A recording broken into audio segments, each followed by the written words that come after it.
So like in the scenario we have discussed, you end up having a patient of diabetic ketoacidosis in your emergency department. How will you treat him? Your aim must be to normalize the blood sugar and ketone level first. If you remember only two words, you will be able to pass the exam: fluids and insulin.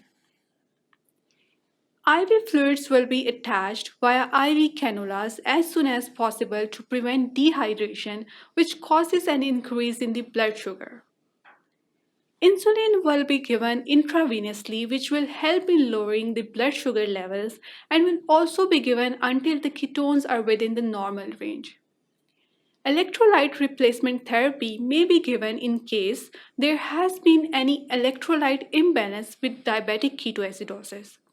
The lack of insulin can lower the level of electrolytes in your body. Antibiotics are given if there is any sign of other illnesses such as pneumonia. After the patient has been stabilized, it is very necessary to figure out the triggering factor of the diabetic ketoacidosis. So the patient might need additional treatment. So that was all about the diabetic ketoacidosis. If you have any question, comment down below and follow us for more lectures.